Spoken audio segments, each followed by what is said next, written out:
Hello, BlizzCon. Let's talk. Hi. No, sorry. It was just a lot. I'm Matt. This is the Blizzard Watch podcast. With me are Joe and Liz, the two magnificent people who helped me do this podcast and in fact make it happen. Say hi, guys. Hi, guys. Hi. And as I kind of pointed out in my little whatever that was, my quick fit there. BlizzCon was a very interesting experience this 2023. It was the first live BlizzCon in quite some time. I think since 2020, right? 4 years. Yeah, so 4 years since 2019. Okay. Yep. As we did a BlizzCon wrap up the night it ended, and I don't want to rehash too much what we talked about there, but I will say that when you actually sit down and look at what was revealed and what we know is coming, there was actually a lot there. A lot of it wasn't as deep as we might have wanted. Our BlizzCon, we usually do a BlizzCon post-show podcast like right after it wraps, and it's always kind of manic because we've spent 2 days doing nothing but BlizzCon and absorbing BlizzCon, and our brains have sort of like melted into goo by that point. Oh, that implies my brain wasn't already. I was going to say, listen, same. some of us are 98% goo at this point. But yeah, it was a lot, but also, like Matt said, it was. I don't want to call it shallow, but I can't really think of a better word for it. It was. There broad. wasn't a whole lot. Broad. It was broad. It was broad, not deep. Mm-hmm, mm-hmm. Yeah. So I mean, where do you want to start, Matt? Like, we have so much we can talk about. Actually, I want to start talking about Warcraft Rumble because I like to be confusing. Okay. Also, because I'm sorry, this is years and years and years ago. I think it might be so far back that it was before the first BlizzCon even. There was an April Fool's joke about Blizzard making an 8-bit World of Warcraft Molten Core. Mm-hmm. And it was basically just little pixelates. This won't be that, but it totally reminded me of it. There's just this fun spirit of taking Molten Core and making it, like, poking fun at it while also celebrating it. You know what I mean? Like, it doesn't feel bad. It doesn't feel like it's mocking it. It just feels like, hey, remember this? Isn't this fun? And I like that aspect of it. And also, I'm still like getting my head wrapped around Warcraft Rumble because I mean, it's not like any other game Blizzard is currently making. And that's why it kind of interests me that they're doing raids, and raids feel more like Pokemon Go. And even Pokemon Go raids, I think, are actually much bigger than the raids are going to be in Warcraft Rumble. Liz, I know you play, at least to some degree.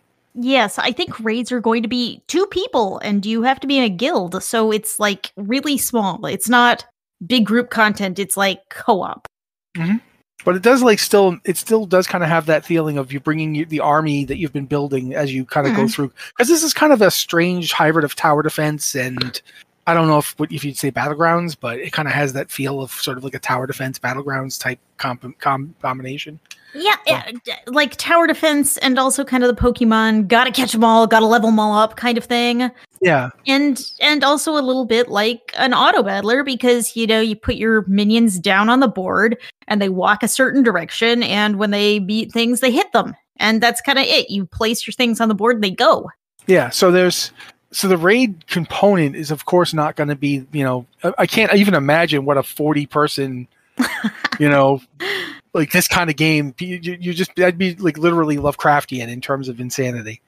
But yeah, it is interesting. And I love that since you build your own little themed armies and you don't have to build them to any specific theme, but you can. Mm-hmm. I think it's like the one I remember really strongly was the undead one. Well, you can get leaders that may provide buffs for certain things, like Karn Bloodhoof. If you have him as your leader, he gives every horde minion in your group like plus 20% health, I think. So it's like if you're running him, you want to pull out horde minions only because they'll all get a really big health boost. And this is not the time for your gnome army. No. Yeah. Pick a different leader for that. This one you want to go all horde. So I mean, it just depends on your compositions. Some compositions are going to benefit from having all sorts of different, beasts and undead and different things that are good at different things. But some of them you really want to focus on one minion type, and it's interesting to play with all the combinations. Also interesting to see all the original Molten Core bosses in this Warcraft Rumble style. Mm-hmm. I mean, Ragnaros, I've seen him chibified before. I wasn't that surprised. But looking back, and there's Gar. There's Gar in the back, all swirly rocks, going, "Hi, guys. I'm going to smash you with my rocket fists." Or, oh, God, I can't remember his name. Major Domo. Executus. Mm-hmm. There's Executus, and, Executus is going to be like, "Oh, I didn't mean to let them in, my lord." It's just, I'm just like loving the idea of cute, cartoony Molten Core. I honestly want them to do an animated children's show about it now. As lunatic as that is. But, just, I don't know. I just wanted to mention it because it's up there, it's happening, it's easy to explain, and some of the stuff isn't. And it's also just fun because literally Warcraft Rumble came out at the con. It was like the day of the convention Warcraft Rumble was released worldwide. And now there's going to be like essentially this big deal change to the game. And I just like this. I like this idea. I like that they're doing this. So yeah. As someone who actually used to play it more, if you have anything to add, go for it. I do just want to say that Molten Core is not in the game yet, and there is not a release date for it that I have heard, but look for it in the future. Right now there is the Onyxia raid, so you can go try your hand against one of Warcraft's most famous dragons. Yeah, we used to do the Onyxia a lot when we were doing Molten Core, and it was weird because she dropped the hat for the next set, the set that wasn't in Molten Core. So you could get the pants off Ragnaros and you could get the hat off Onyxia. So everyone was wandering around with a hat and pants and nothing else. Well, we got other gear on, it just wasn't part of that set. Mismatched. The classic experience would be wearing horribly mismatched armor all the time. Oh yes, the clown suits. The clown suits, I've not forgotten. But yeah, that's pretty cool. Hearthstone's got some good news too. I want to talk first about the new Battlegrounds game mode. This is like 2 players versus the Battlegrounds, right? It's not like against each other. It's not like, because Hearthstone already has that.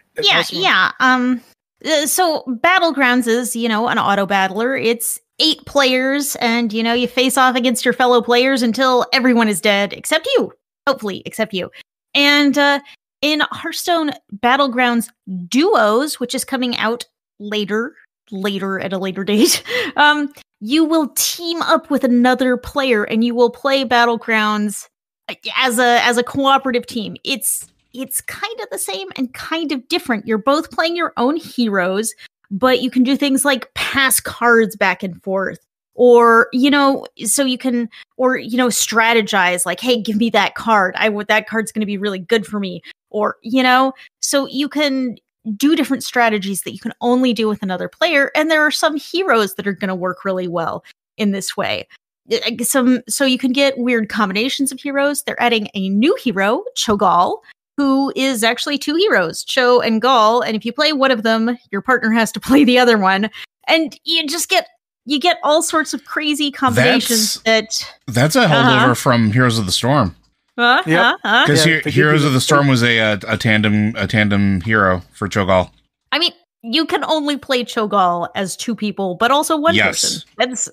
How could you have Cho'Gall in any game in any other way? Yeah. So I think it's going to be a lot of fun. I'm really looking forward to it. It's Battlegrounds has that standard seasonal rotation, and every season they kind of mix things up, but it's always the same game. So I'm looking forward to seeing something, different, new. Yeah, speaking of different, new, next week as we're recording this, Shadow of the Badlands is going to be out. That's the next expansion for Hearthstone. It is next week, right? It is next week. Showdown in the Badlands. Showdown. I thought it was Shadow. My bad. Showdown. It makes more sense. Showdown in the Badlands makes more sense. But I was reading through the post on it, and I saw the card named Trolley Problem. And I was immediately just smitten. I'm like, they got a card named Trolley Problem. And there actually is a trolley on the card, and people get run over by it. This is just perfect. So this is the one where they kind of have the weird, they're going to have the stories for Reno and Lisa Starseeker. Am I correct on that? Yes. I mean, they're kind of, you've kind of got this overall theme of you're in the Badlands and people are prospecting and other people are trying to stop the prospectors from destroying the planet and things like that. And Reno and Elise are on the side trying to stop the prospectors, but you can play on either side, different heroes. are assigned to one side or the other. And, prospectors can have abilities that let you excavate and like dig for treasure. So you can play one of these cards and you excavate a treasure. And the next time you play it, you excavate a better treasure. And on the other side of thing, you get Singleton decks, which is a deck where you have no duplicate cards and you have some, extra abilities. Some cards do extra cool things because you don't have any duplicates. So it's kind of different classes are going to have different play styles. And they brought this up at BlizzCon, but it's like they didn't really tell us anything new about it at BlizzCon. It's just like, oh, hey, this is coming out next week. Here are a few cards you didn't know about. But it's one of the things that felt weird about BlizzCon is we saw a lot of things in the spotlight that were maybe not very big news or were news that we already knew about. And Hearthstone Showdown in the Badlands was one of those because we did know most of this already. Yeah, that's fair. I was actually pretty excited to see it just because of the news story. And I just hate that Hearthstone has such cool stories and you get so little of them in game. The trailer for Showdown in the Badlands is this really cool thing about Reno and Elise fighting off evil, and Reno has like the bandana over his face, classic outlaw style. But it has his mustache and beard on it? Yeah, yes, his bandana has his mustache on it. It's so great. Hearthstone can be so funny and so creative, but you don't get a lot of that in the gameplay. You don't get a lot of story, and I wish there was more because they've got such great ideas. Yeah, that's fair. For that matter, we used to talk a lot about how we wish they would do some of this in WoW. Yeah. But that moves us on to the game that Joe is playing more than the rest of us, and that I can't play it. Overwatch 2. We've got a new hero coming for Overwatch 2 named, I can't pronounce his name, Mauga? Mauga, okay. And as I said in the email, he's legally distinct from Maui from Moana, and even if he wasn't, Disney doesn't own Polynesian myth. So, yeah. He wields 2 chain guns. I'm sorry, dude. I was losing it watching that. I'm like, this is what I would have done in Star Wars: The Old Republic if they would have let me. If they would have let me done this in Fallout 4, I don't think I'd ever have stopped playing it. It's Titan grips for big guns. I was just like, I almost want to try to play Overwatch just to get to play this guy, even though I know that I'll get so motion sick that I won't even be able to move in like half an hour. Mm-hmm. But yeah, just and quite frankly, I like the whole idea of the enormous tank character with 2 massive guns. Just it's why had no one thought of this before? I'm sure someone had. Yeah, but since you play Overwatch a lot more than us, what do you think about him? Have you gotten a chance to look at him at all, Joe? I've gotten to look at him. I didn't get to play him. He was available during the BlizzCon weekend for players to try, and then promptly taken away after the weekend was over so that you can wait and for him to be available during the next Battle Pass cycle, because that's what they always do now is trying to I'm gonna sound kind of salty about this, and I'm sorry. But like, he's ready to go. Just put him in the game. Like I miss that's one thing. Like, he looks cool. He plays fun. He's a cool addition to the game. He's a giant guy with an unstoppable charge. He can boop enemies back. Very similar to how like Lucio can bot people around, or you can run into them with Diva. Like, he's got a lot of cool stuff in his kit, and he's just fun. He's fun to play. But then you got to wait for the next battle pass to be available in order to get him. And then he won't be available unless you complete the battle pass or get to that level with it or buy him. And it's like, I miss the days when Overwatch is like, here's a new champion. And by the way, it's available. Go play. Like when Ana was released or all those other ones. And it just stinks. It's a really cool concept. Like, it's a really cool hero. So sorry, I got salty and preachy for a moment there. Okay, let's now talk about Clash mode. So perhaps Joe will get to do it again, because I didn't know. I don't really understand what Clash mode is. Aren't we already clashing? Like, what is this? So Clash mode is kind of like tug of war meets point capture.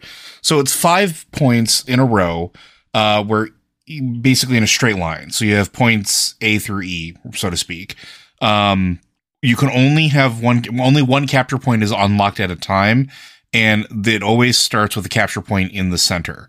They basically, you have to stand on it like any other capture point that you would in any of the assault maps, which are frequently called 2 control points or TCP maps, and have been for a while. They're the ones where you bop around and you go, and then if you get that one, you go to another one, and if you don't get that one, you go to a third one. And then there's ones that there's a new one that just like bops around all over the place. This is all a linear line. It's cool, but also just more of the same. Like, I guess I just don't understand the appeal of having a 5 capture point map in a straight line. So, I don't know. I don't really know what else to add to it. Like, as much as I am enjoying it, it's just nothing special. So, okay. I do want to add, Mauga is coming to the game December 5th. So soon. Is that the next season? Yeah. I'm not sure. Yep. Oh, okay. Yes. December 5th. And we do not know when Clash Mode is going to be live. Interesting. Okay. There is a ton to talk about on the bigger games. And you shouldn't call them bigger games. It's really weird to call them bigger games when Overwatch 2 dominated half of the convention. Older games. Yeah, older games. Although I guess Diablo 4 really isn't older, but the Diablo franchise is, whatever. We're going to start with Diablo just because there is less to talk about there, and that way we can spend a solid however much is left of the show afterwards talking about World of Warcraft, because we're going to be. The first thing I'm going to mention is Vessel of Hatred was announced for, and I quote, late 2024. That's all we know about the release date, guys. I cannot give you any more information on it. I have had people up in my grill, people that just know that I write for the site, like people around me in town, people, my wife's coworkers, my mother-in-law's coworkers, asking me when Vessel of Hatred will be out, as if I somehow know. And I'm like, guys, I don't know. They have not announced anything. I'm calling September. September makes sense, but it's not. I don't know. I'm just doing it now so I can try to claim another victory point next year. But regardless of when it comes out, what we know about it is that we're going to Nahantu, which is the place that used to be called Torajan, but there's a real Torajan people, and they consulted with them, and they were like, they didn't want to associate the actual Torajan people with their game about horrible demon bloodlust and all that. They figured now was the time to move away from a real place. And so they've basically come up with what I thought was a pretty good way to do that, where they didn't just have to change the name to a different one and pretend they never happened. Torajan is the name people from outside call it because of the town that's there. But the people who live there call it Nahantu. And that's something that happens in the real world all the time. Mm-hmm. Right now, India is thinking about going back, sort of using a name that it uses internally and telling the world, no, don't call us India anymore. Just call us Bharat. And that's the kind of thing that happens in the real world all the time. So I thought it was really interesting and fun thing to do here. But the point of going there is that Nahantu is the border country region, whatever you want to call it, of Karast, which was the previous capital of Kyrgyzstan before the events of Diablo 2. And in Diablo 2, if you remember playing it, you go to Karast and make your way across the bridge into the jungle to the holy city of Trevenkal, which was the seat of power of the Zakarum faith. And Diablo 2 is the game where we find out that Mephisto has been squatting there, corrupting the Zakarum faith for like 100 and something years. And so Vessel of Hatred is the expansion where we find out what Neyrelle has been doing with the Mephisto Soulstone this whole time, or at least we follow her track as she goes into Nahantu and seems to be heading for Travancore. We know that one of the things they said at a panel was that we're going to go into Travancore, into the very Soulstone chamber where they tried to hold Mephisto's Soulstone. So we're going to at least be seeing the effects of Mephisto's growing power, because Neyrelle is not able to contain him, just like nobody else has been able to contain a single demon who's ever gone in the Soulstone, ever, for any length of time. They're a terrible idea, guys. You got to come up with something else. But regardless, so that's all happening. I know, Joe, you played a ton of Diablo 2, and I'm pretty sure Liz did too. So I'm going to throw it over to you to talk about what you feel about this revelation, and then Liz can pick up from there. I'm just happy to be going back somewhere that's not like just dusty, sandy color. Like, to be perfectly honest, like, don't get me wrong. We talked about this a little bit on the roundup, and it's relevant, so I'll bring it up again. Diablo 4 is absolutely gorgeous. The problem is the regions that we go in tend to be very washed out because that's just the environment that we're in. The sands are very high contrast. The swamp tends to be very gray. Like, it's just the nature of where we are in the world. Going back to where it's more lush, has more vibrant life potentially, has the possibility of having way more varied color palettes on the screen, excites me. I don't need to have everything be grimdark all the time, and having a little bit of pops of color in my demon infested world is going to do well for my soul. I also like the idea that what we're doing there, right? We're following in Nayrel's path. We knew that we were going to go after her. Spoilers if you haven't beaten the main campaign, but I think that's safe by now to talk about. I mean, they talked about it at BlizzCon, so it's not a secret anymore. Yeah. Essentially, we're going to be finding what she did, going in her path, and the idea of going to the original Soulstone chamber where Mephisto was first contained, back way before Diablo ever started, is a really cool idea. And it makes me wonder, why does he want to go back there? What's there? Because she's not doing this because, at least in my mind, she's not doing this because it's a good idea and she thinks she can contain him there. She knows it failed. She read the books. She knows that it failed. So why does he want to go back there? What's he looking for? And what does that mean for the franchise? I'm really, really cool with this. Like, everything about this is neat. So I'm actually looking forward to it. What about you, Liz? I'm definitely looking forward to it. I agree with you that Diablo 4 has some outstanding environmental design, and I cannot wait to see it turned on new environments. I will say, in the concept art they showed off in the Diablo 4 panel, there was an image of Nayrel, or an image labeled Nayrel, in the press kit, and it does not look good. She's like, it's bad. Mm-hmm. To the point where I hadn't even realized that this was supposed to be a picture of Nayrel, because it's like, we all remember that spunky kid that followed us around and, wore bright colors everywhere. And this picture is like grayscale with like black dripping from her eyes. And it's a few months hanging out with Mephisto will do that to anyone, I imagine. And in the Book of Lorath, kind of follows Lorath as he is following Nayrel. And you can already see in there that bad things happen when Nayrel shows up. So I cannot imagine that Nayrel going to Travancore is going to be good. It's going to bad things are already happening, and it's going to get worse. Sorry, interestingly enough, in the photo of Nayrel, I went and looked at the one you were talking about. Yeah. Do you see the similarities between it and Lilith? There are some. The ashen skin, the black streaks coming out of the eyes, which Lilith definitely had.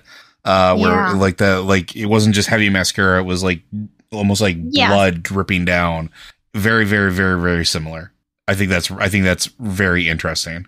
Yes, and of course, they published about a dozen pieces of concept art, and they have some of them have that typical kind of dark, drab Diablo style.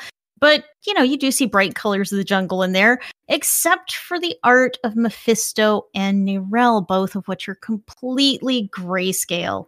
So we're settling in for a dark story where I don't think anyone is going to come out the victor, because no one ever does when fighting a primeval. But I'm looking forward to it. I'm very excited. Okay. Then let's talk about something else we found out during this whole thing. There's going to be a new class in this expansion. And if you've been holding out for any of the many possible class options from previous Diablo games, you can stop. It ain't happening. Because it is not going to be any of them. It's going to be a completely new class. I joked about it being the Bard during BlizzCon because, it's just something I do. But I don't think it's going to be the Bard. I think it will be something that I'll be like, oh my God, I can't believe I didn't think of that. But regardless, it's not going to be... if you've been holding out for witch doctors or demon hunters or Amazons or assassins, it's not going to be any of those. But it might have ties to one of them. It might have ties to one of them. I think it's very likely to have ties with the Witch Doctor for the very simple reason that we're going to Nahantu. It could also have some ties with the we talked about this a little bit. It could have ties with the Sisterhood of the Sightless Eye. Yeah, or it could have ties with the Paladins and Crusaders, because we are going to the heart of the Zakarum Church. Yep. And the place where it was corrupted. Has Diablo ever had this is going to sound like and I can't think of it. Has Diablo ever had a priest class? No. I mean, unless you count the Paladin. Paladin and Crusader would be the closest thing. What if we got ourselves a Zakarum priest, like a cleric class, where it's like, because I remember OG Diablo 1 days, that was one of the classes that was kicked around.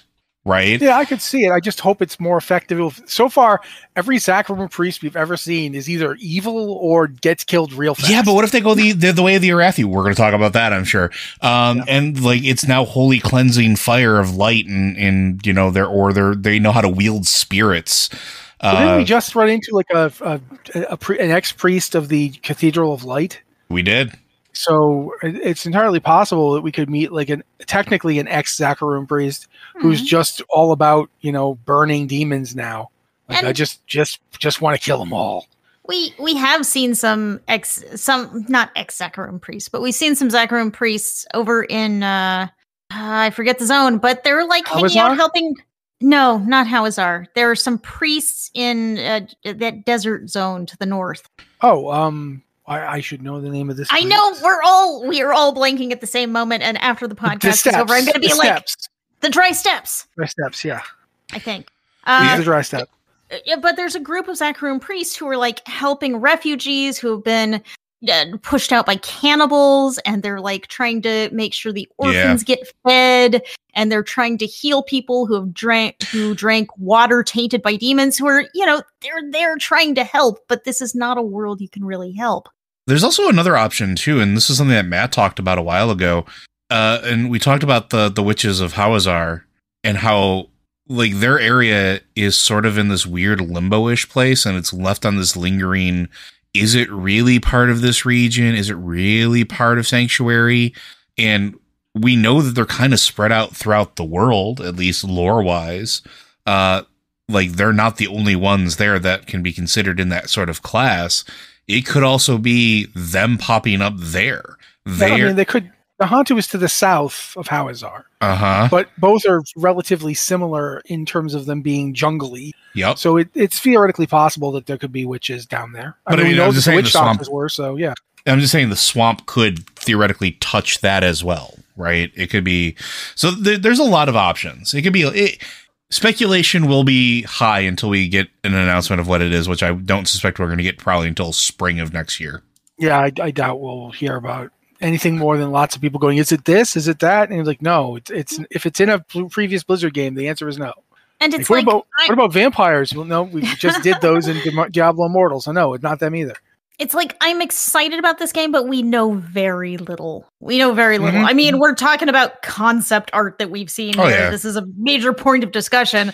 Yeah. We just, again, it felt kind of light for a BlizzCon announcement. It was exciting, but there was not a whole lot that we're going on right now. Yeah, what we know is where it's going to be and that some new class will be introduced. That is basically it. We know why we're going there. But, there's a lot of other stuff that we could be aware of that we're not. For one thing, does it at all answer the question of whether or not Lilith is still around? Like, did Lilith survive when we killed her? My assumption is that she did, but, it would be interesting to find out. Will we find out any more about what Mephisto was planning? Like, because as Joe pointed out, it's quite possible that we will go through this entire expansion and not kill either Neyrelle or Mephisto. Oh, yeah. And they might both escape to be in the next expansion. We really have no idea. There's a ton that we don't know. Yeah, the interesting thing is it feels like we might actually have an expansion or a game where Diablo is not even around. Like, at least not. I think they've said that if they do Diablo, they want it to be a big centerpiece. They want it to be like in previous games, Diablo has gotten beaten in the main game, and then the expansion comes along, and some other person basically ends up being the end boss. Yeah. And they want not to do that this time. But I mean, the other game thing is named Diablo. They want Diablo to be central. The other thing that they could do is, now that the base game has like sort of laid it all out, is we know that there's going to be at least 2 expansions. There could possibly be more depending on the longevity of the game, right? They could do more or plan more based off of that. And they could, in theory, also work it in where each of the Primevals gets an expansion to be the Limelight. And it ends, in that big bang centerpiece of Diablo. Like, it's going to be real interesting to see what they plan to do with it. I'm super curious. Like, they've got my interest, at least as far as story goes. Let me ask this one question before we move on to the other stuff that's going on in Diablo. Do you think they mean, when they say never appeared in a Diablo game, do they mean never appeared or just were never playable? I have no idea. This is one where I'm just like, wow, I don't know, because everything I think of has been inspired by previous Diablo classes. I'm like, I want to play an Amazon. Oh, wait, no, I'm not playing. Well, I want to play an Assassin. Oh, no. So but there's one class, technically speaking, it's a class that's existed. It's a class that got a lot of focus in the game it was in, but it wasn't a player class. It was a follower class. Ah, I see where we're going. Yeah. And that's the Enchantress. Yeah. No, I'm kidding. I was kidding. Although the Enchantress could work. The Scoundrel is basically just the rogue. Scoundrel is just the rogue, yep. But the Enchantress and the Templar are different takes on stuff we've seen in Diablo. Like, the Enchantress is doing magic, but it's neither the Sorceress's magic nor the Wizard's magic. It's kind of like a lot more indirect and about stuff that isn't just doing maximum damage to things. It's about keeping the person up, and debuffing the enemy. It could be a really good template for that priest that Joe was talking about, because her order was directly serving an angel. Yeah. And the Templar, they've got such a whack backstory of like torture and purifying yourself through suffering and not even knowing who you were before.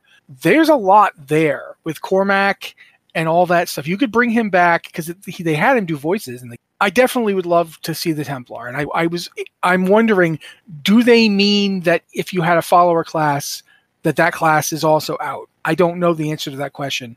I wish I'd thought to ask it during BlizzCon. I could add somebody who was there, ask it. But yeah, that's something that I'm very interested in seeing. What do you guys think? Possible. We won't know. Liz?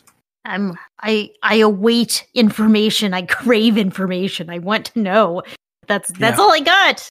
Well, we can talk about this part. It's November 7th as we're recording this. So patch 1.2.2 went live. So if you've missed taking demon hearts and sticking them in jewelry, congratulations, it's back. The malignant rings are back, and they're back on the Eternal Realm as well as the Seasonal Realm. You can get yourself a demon heart and jam it into a piece of jewelry right now. Go ahead, Liz. Yeah, but you don't have to jam the demon heart into the jewelry yourself, because it's already there. There are 5 malignant rings, 1 for each class, with powers from previous, from the season of Malignant, from those squishy demonic hearts. So someone else has applied the squishy demonic heart to the ring, and we don't know why or how, but I mean, what else are you going to do with it? It's loot, and that's basically all we do in Diablo, is we collect loot, and then we put it on, and it doesn't matter how gore smeared it is. It's loot! Haha! Yeah, exactly. So yeah, it is a revamp. It's not just taking the exact system from the Season of the Malignant and throwing it into the game. It is much more distilled. I think would be the right way to put it. It's more selective. As Liz pointed out, there's 5 rings and they have certain powers. So yeah, that's happening right now. That patch, they had a patch last week as well, which was just a general bug fix patch, I think. But it included a couple of things. You had training dummies are in the game now that you can go and, hit them in the face, figure out how your skills work. And also there's a reset all button for, I believe, your Paragon and Talent points. Oh god. Yeah, it's live in the game. And they rolled out this little patch right before BlizzCon, and now they've rolled out a second patch right after BlizzCon with, a pretty serious new feature. These unique rings are pretty great. You can only get them from Varshan on World Tier 3. So you have to go back and kill the boss from Season of the Malignant in order to get your Malignant ring with these cool powers. Which kind of makes sense. Yeah. I'm sorry. I was just shuddering at the idea of being able to reset all my Paragon tiles at once. I was like, oh, God. I didn't know something could feel that good. I feel joy again for a brief moment. Yeah, that's a good. But yeah, there's one more thing to mention, and it is that Diablo has decided they need a winter holiday too. Everybody else has the Winter Veil or whatever. I think it's Winter Veil and WoW, and just called the Winter Holiday or something in Overwatch. Isn't it? Is it called Winter Veil in Overwatch? I don't think it is. Joe, do you remember? Nope. Well, whatever it's called there, in Diablo 4, we're getting a winter holiday called Midwinter Blight. It's coming December 12th, I believe. And it's strange. I mean, they were describing it on the show, and I couldn't help but just kind of be going, okay. When they're talking about how they've got this giant totem that they're all like, it's not so much having a good time around as it is trying to placate winter. Like, please don't kill us, winter, with your miserable cold and your heart. Kind of like Canadians are constantly begging winter not to kill them. It's like that. Except they're doing it with like these giant totems covered in skulls. I believe the exact phrase she used was festooned with skulls. And she's not kidding. It's like, it's like the Diablo approach to any problem is how many skulls can we put in the area. And so this whole Midwinter Festival is going to involve skulls and a giant goat man called the Red Cloaked One or something. And I can't remember if it was Red Cloaked One or something else, but I remember they were making puns about him, like, Rudy the Red Cloaked Nightmare. Red Cloaked Nightmare, I think. That was his name. At any rate, he's horrible and he murders people. And it's just, it's a typical Diablo experience of horrible nightmare monsters trying to kill you, except it's also a holiday. which I mean, I've been to a couple of Black Friday sales. I see how you could get there. So I don't know, Liz, you had mentioned it to me at some point, like you were talking about it to me, and that's what made it stick in my head. That's what helped me remember to mention it. Are you looking forward to this? Like, do you like the activities? Do you think it's interesting? It's an interesting gameplay thing. What are your thoughts on Midwinter? I mean, Joe, you can come in after if you want. We're in Diablo to slaughter demons and get loot, and this is a new environment in which to slaughter demons and get loot, except we're going to slaughter some red-cloaked Krampus-style demon. And, this is what we signed up for when we started playing Diablo. We're going to kill some demons, we're going to get some loot, and then we're going to go home. It's all good. Joe? I have nothing of value to add. Okay. Then it's time. It's time at long last to start talking about World of Warcraft. 3 announcements. 3! You don't do 3 announcements, Metin. What are you, a madman? Yes. I mean, that's clearly categorically true, since he went on stage and announced 3 expansions. Yeah, so in case you're living under a rock, so we've gotten information on the next 3 upcoming expansions for World of Warcraft as part of what's called the Worldsoul Saga. Most of the information if you write the email and you use the wrong word, the Worldstone Saga, and everyone's like, huh? What is Rotzi talking about? Yeah, it's you skip genres there. Yeah, Diablo on the brain. It's actually, so it's broken up into 3 parts. So you have the most recent one, or the one that's coming up first, is the War Within. And that's one we obviously got the most information about. Then there was Midnight, which is going to be coming after that, and then the Last Titan, which will be the finale to the 3 expansion saga. I've sort of taken a little bit of Matt's grandeur here, so I'll kick it back over to him. But it's supposed to be like, man. It's supposed to be like this huge grand storyline that picks up on all the loose threads and odds and ends that we've had for many years. Matt and I talked a little bit about this on Lore Watch this week, and you should absolutely listen to it if you haven't already. Where it's like there's a lot of really interesting and odd threads that they're picking up on, and there's a lot of hidden meaning in some of the stuff that they're starting to bring into the forefront. Do you want me just to keep rolling through this, Matt? Because I will. If you're interested in doing so, go for it, man. Yeah. One of the things we did know is that in the War Within, since we're going to be going deep into the heart of Azeroth itself, into the subterranean worlds, and sort of kind of, going into caves, because apparently that worked real well in Dragonflight, so we're going to keep doing it. We are going to be picking up the Earthen as an allied race for Horde and Alliance.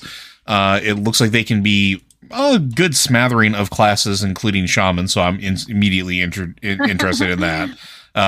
Which means I'm, depending on what their totems look like, I might be going from Dark Iron to Earthen. We'll see. But I think they can be all like the standard classes that I think a dwarf can. I don't think there's any real big variance there. We don't. Go ahead. I believe they can be every class except the ones that are currently super race restricted, so they can't be evokers, demon hunters, evokers, or what's the third one? There's only one more they can't be. Druids. Yeah, I was gonna say they can't be druids. So I mean that's a pretty good smattering. But that's gonna be interesting, and that's the only confirmed allied race that we're gonna be getting out of them. There is a new scenario-like feature being introduced called Delves. Which either of you want to talk about Delves? Because all I know is that they are a scenario. That's really as far as I got with it, because there's too many other things for me to pay attention to.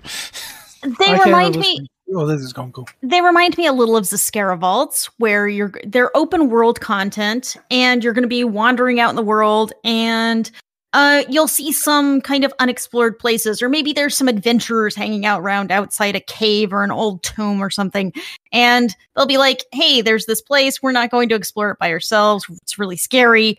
And you go in and explore this place, and eventually find treasure, or eventually die. I don't know. But you look crazy and/or brave.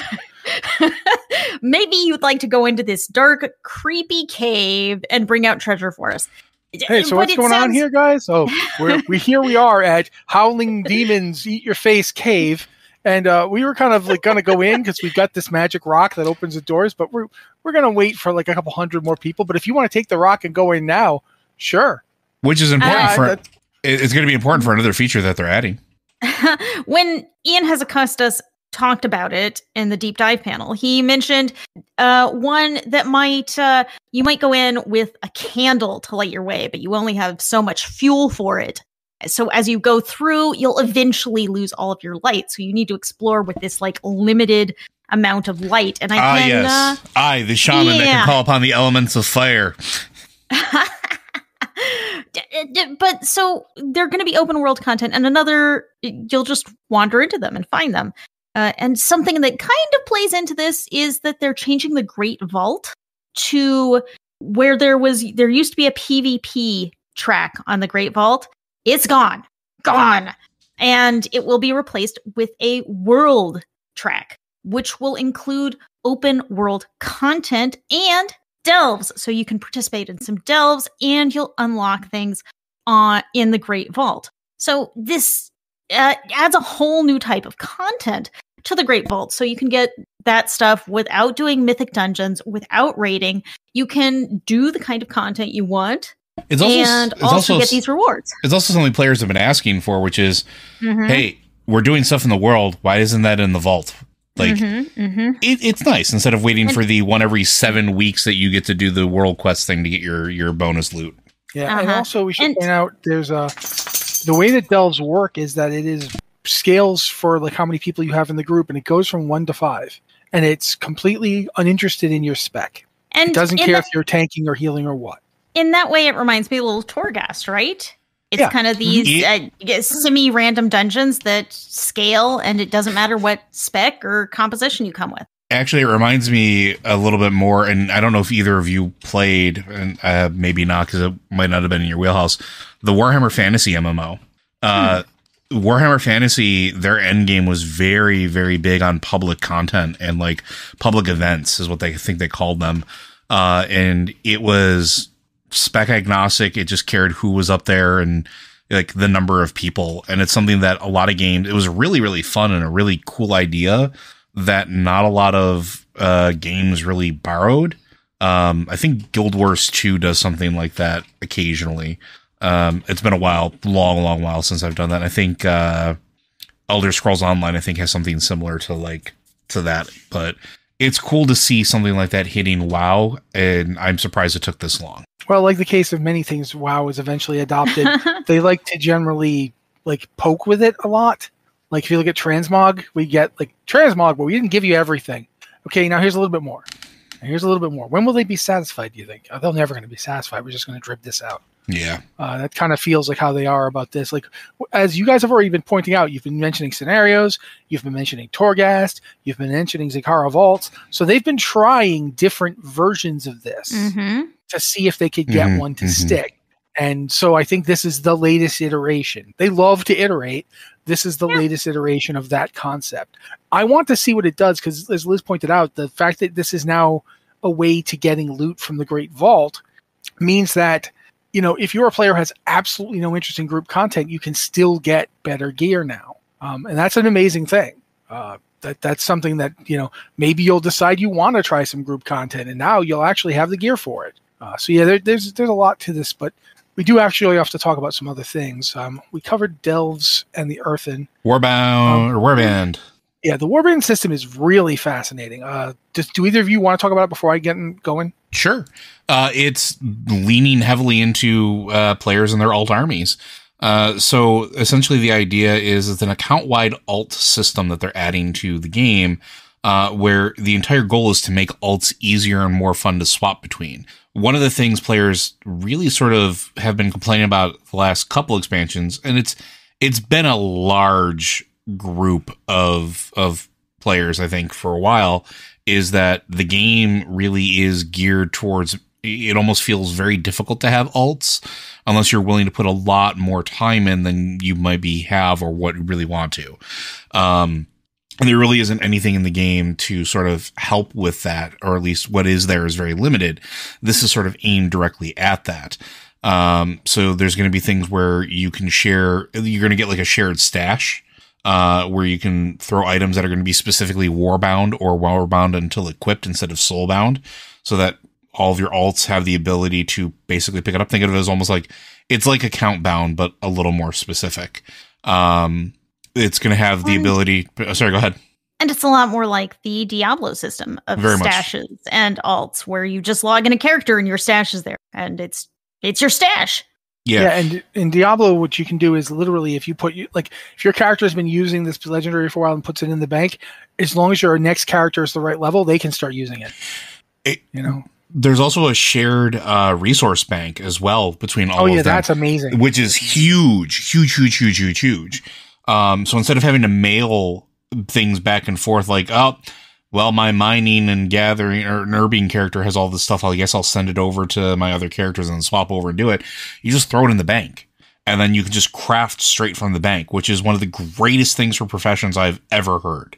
Yeah, in general, it's the warband system, as they're calling it, isn't really a system as such. And they said this at BlizzCon. It's more like just changes to just about how everything functions to make it not better, or they don't want to make it preferential to play with a bunch of alts. They just don't want to make it a penalty either. They want it to be an option, and one that doesn't automatically. I think we all remember, the people on this podcast, I mean, maybe not everyone in the world, but I think we should all in the world remember this because it was that bad. It was almost required to have like 10 alts in Warlords. Because if you didn't have a bunch of alts, you couldn't maximize the gold generating potential of the, I want to say summer home, but that's not the right word, garrison, of the garrison. Because the garrison was a money machine. Like if you set your garrison up properly, you could gather all the herbs and minerals that you needed. You could, use the various mini quests that your followers went on to generate massive chunks of gold. The thing would turn into a money machine very quickly, but only if you had like 4 or 5 or more alts to really focus on it. They don't want that. They don't want people to feel like, in order to do endgame properly, I must have at least 6 alts so that we can all be feeding gold to my one character. They also don't want it to feel like there's no point to having alts. It's just more work for you. So I think there's a balance that they're trying to strike, and I think it's interesting that this is the way they're going about it. I hope it works. I hope it's good for people who have alts, because we haven't even talked about the best part of this, that reputations and renowns and all that stuff, flight points, are all just going to be discovered once one character discovers them. Once one character once one character gets to wrap up, all of them do.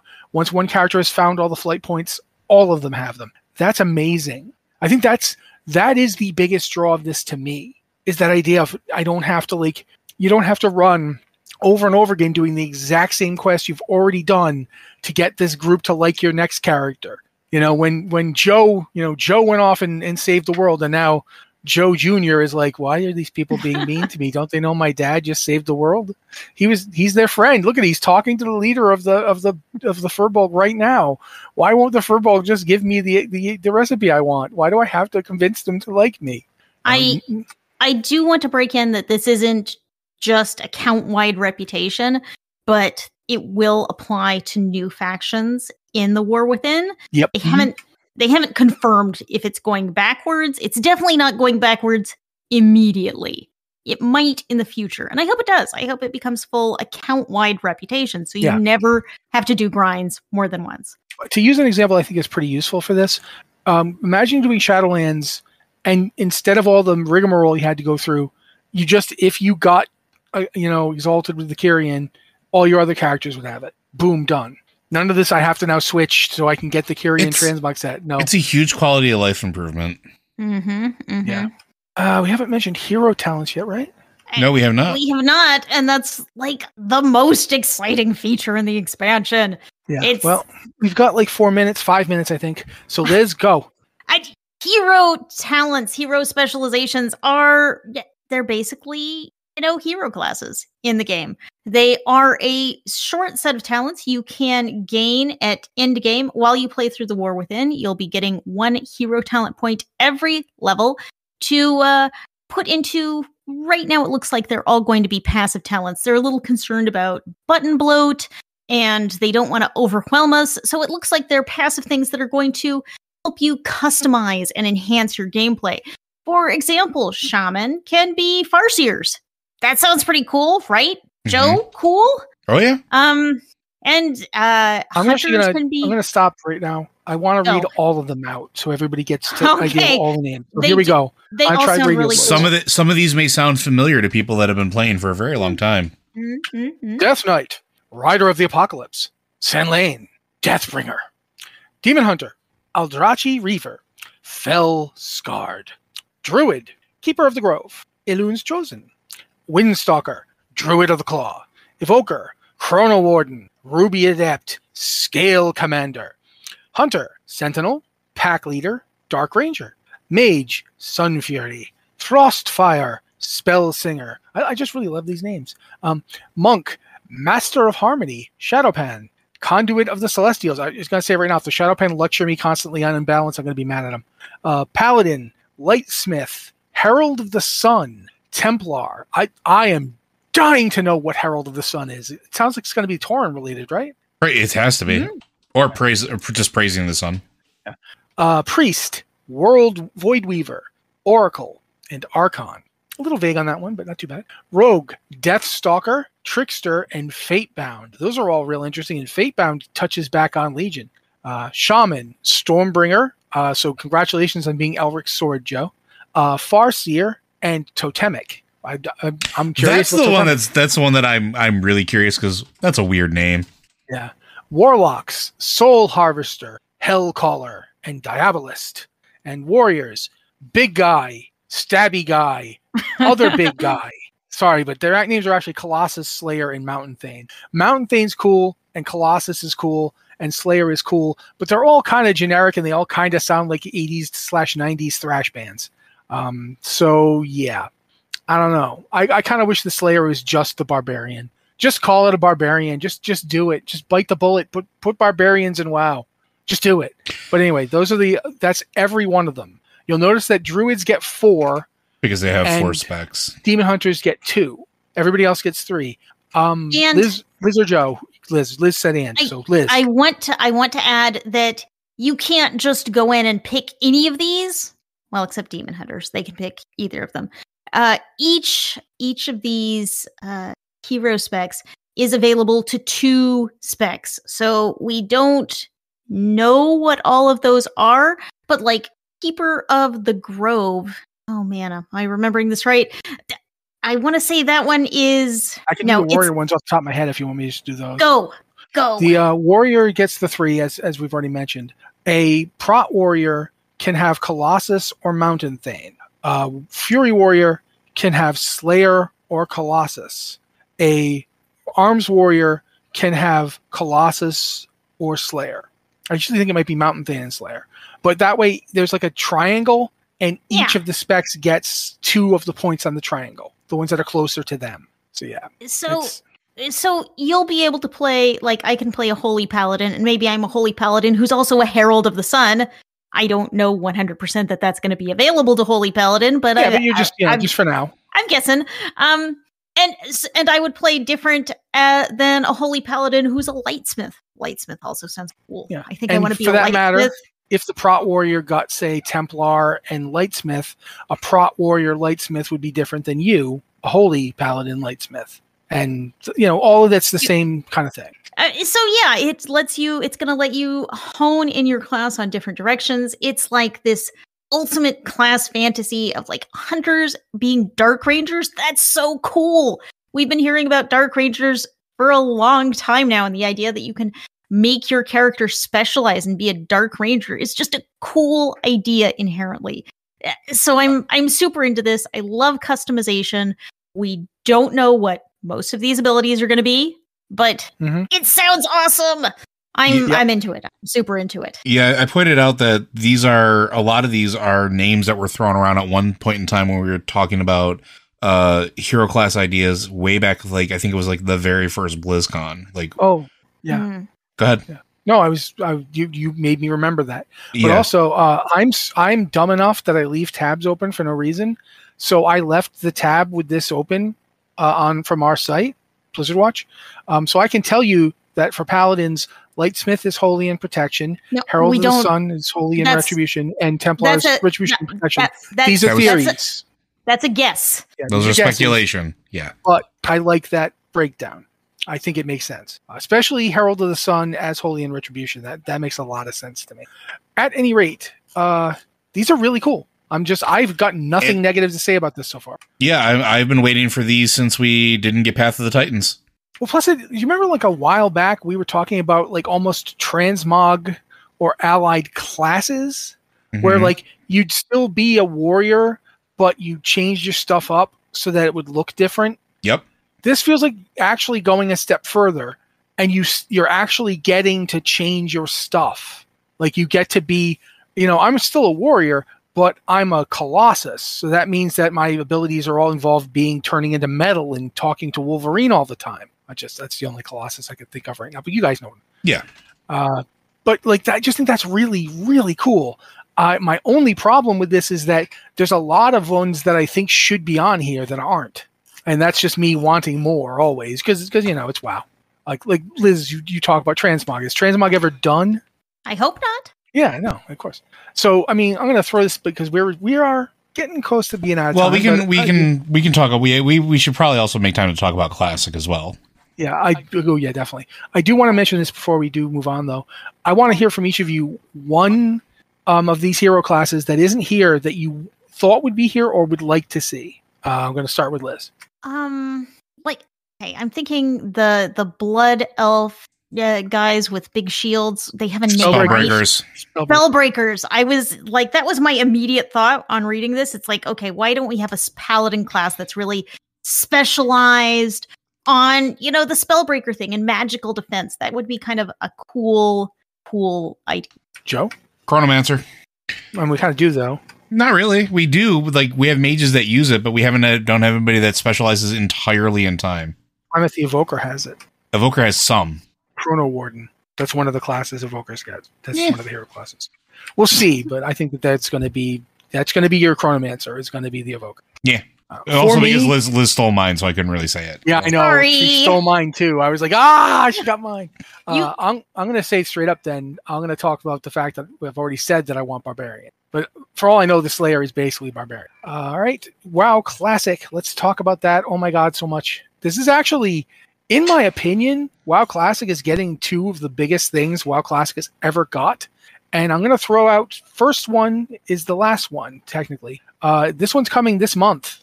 I think it's on the 30th. November 30th, yes. WoW Classics Season of Discovery, which is out there, man. We've been talking about it for a while, that they stopped doing those cool season servers. Mm-hmm. And when were you going to do that again? And they've decided, well, we're going to do that again on November 30th. But this time, it's way past what they were doing before, where they were just like, yeah, you'll go back and you'll do World of Warcraft all over again. Now it's like you'll do World of Warcraft all over again, except this time when you hit level 25, that will be a level cap, and you'll start doing 10-man raids in Black Fathom Deeps. And there's mysteries all over the world that you have to find in order to get your level, to get new class abilities. And this is just nuts. And I really think this is the best idea they've ever had. And the new class abilities aren't just like, oh, rogues get a new way to stab things. Oh, mages get a new way to set things on fire. It's like, oh, no, rogues can tank and mages can heal now. So you can collect these runes throughout the world, randomly placed all over everywhere, that give you crazy new selections of abilities that could completely change how you play, completely change what your class even is. It's nuts. I love it. The idea, I mean, there are some warlocks who are literally like just foaming at the mouth at the idea of finally getting to be tanks.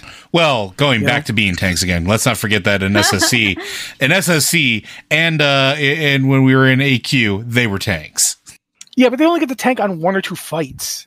I know. That's not fair. I've always felt like I felt really bad for warlocks because they got 2 fights in Burning Crusade that were specifically, tanked by them. Although Gruul's Lair, the council, was kind of tanked by a lot of different people. Oh yeah, for sure. Like, mages did a lot of tanking in that one too. It is such an interesting idea to like just completely change up the way World of Warcraft works. And one of the ways they're doing it is by making it tier out. Like, can you imagine hitting level 25 and stopping? And just that's max level. Like, wow, that messes with my head every time I think about it. I'm honestly thinking I might play this. I'm thinking the same, but I don't know what I'd play.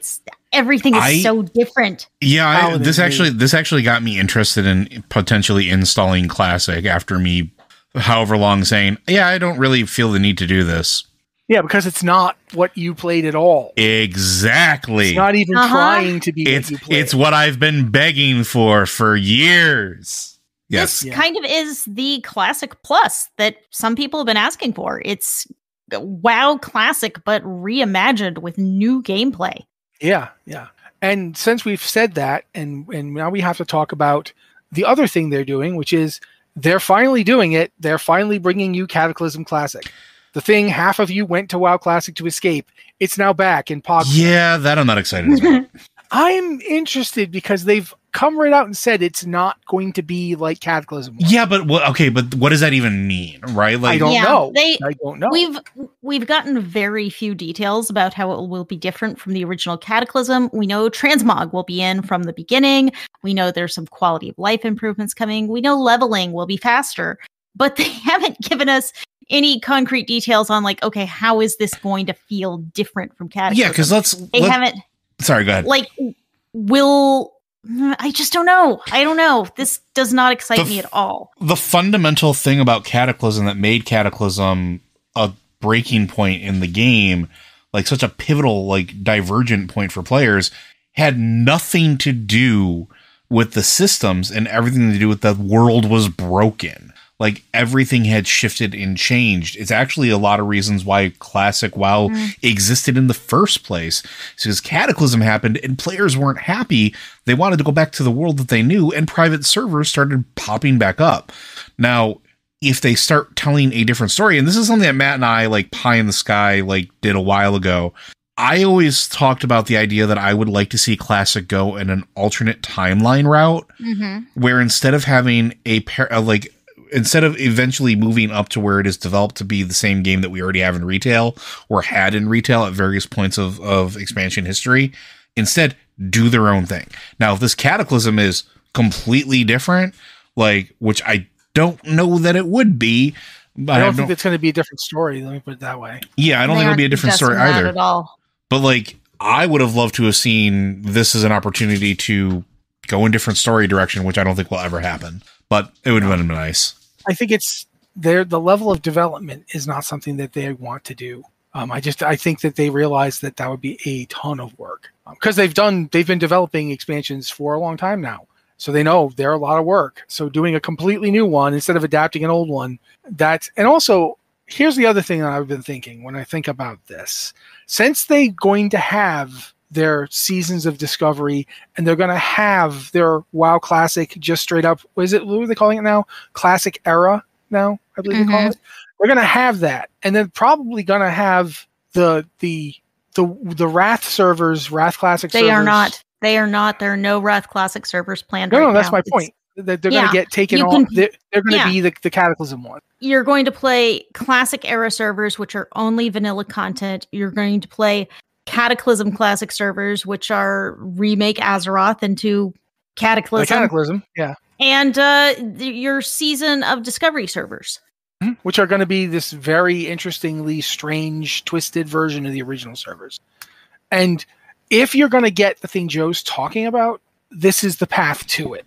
Because it's such a different experience, even if it's not a different storyline. I think that's the kind of way that they're going to branch off. But I am interested in Cataclysm Classic. I am. I'm not interested enough to play it. But I do find it amusing and interesting because like I said, like you've all said, like everybody said, half of the reason that Wrath Classic, that World of Warcraft Classic exists is the Cataclysm. This is like, I can honestly, to me, it almost feels like, if you ran away from a serial killer, changed your name and moved to a new town, and then one day there's a knock on the door and there's Deathwing going, "Hi, I'm back." And they're like, like seriously, that guy ruined the game for me last time. So, I mean, for me, it didn't. I liked Cataclysm, but for a lot of people, it did. And it's just interesting to see them trying to make it. But we all know they were going to do something. Because, I mean, Liz, as you pointed out hundreds of times, this Wrath Classic and WoW Classic in general was just such a gift to them. Yeah, it was so popular. Yeah. I was waiting. It is wildly popular, and I think, at least the thing I was thinking going into BlizzCon, what are they going to do? Are they actually going to do a Cataclysm Classic? Are they actually going to do a Classic Plus with new content? And they came out and did both. They came out with Cataclysm Classic, and they also came out with Season of Discovery, which is kind of a version of Classic Plus. It doesn't go into new story like Joe wants, but it does go into vastly new gameplay and remixed zones and raids that I think is going to be super interesting. It's going to be a Warcraft we've never played before, and that's really exciting. Yeah, if you can't alternate the story, then alternating the gameplay is an interesting way to go. And I think they could alternate the story, but I just don't know if they will. It just doesn't feel like something they're going to do, because I can just imagine somebody on some team somewhere going, "Look, if we're doing new story, it should be for this new thing we're doing, the Worldsoul thing. We can't be going back and also doing expansions for like a 12-year-old game." And I get that, but I would still kind of like it. But I think that's it for the show, guys. I think we did it. We got through this email. We got through this terrifyingly huge email. There's so much going on. We actually managed to get to almost all the games. We even got to Hearthstone. We got to Warcraft Rumble. I am proud of us right now. We did good. Joe, do you mind? Not at all. Blizzard Watch is made possible due to the generous contributions at patreon.com/BlizzardWatch. Your continued support means that this podcast site and community is able to thrive and grow. Blizzard Watch supporters enjoy exclusive benefits like early access to the podcast, better chance at having your question answered on our podcast for the queue, and an ads-free site experience. Thank you very much, Joe. Thank you to both Joe and Liz for really an engaging pre-show. I hope you guys are subscribed so you get to hear it, because it was actually a lot of fun and a lot of interesting ideas were bounced back between the three of us. Mostly those two, while I was trying to sneak these Reese's cups in my mouth, because I have a bunch of Reese's cups in them. But yeah, no, it was really fun. We're gonna possibly we're trying to get it together for a second Pathfinder show this month. Cross your fingers, knock on wood. Talk to Cthulhu if you know him. We'll see. We'll see if it happens. I really hope it does because I love running it, and these guys are amazing players, and it's always fun to watch them. And that's basically it. This is the end of our BlizzCon coverage, hopefully, unless they do another BlizzCon this week. And what? Good. No, I'm too tired. Yeah, no exactly. more BlizzCon. No BlizzCons. We gotta wait. We gotta wait here. But thank you guys very much for being here with us. This has been the Blizzard Watch podcast, and we'll talk to you guys next week.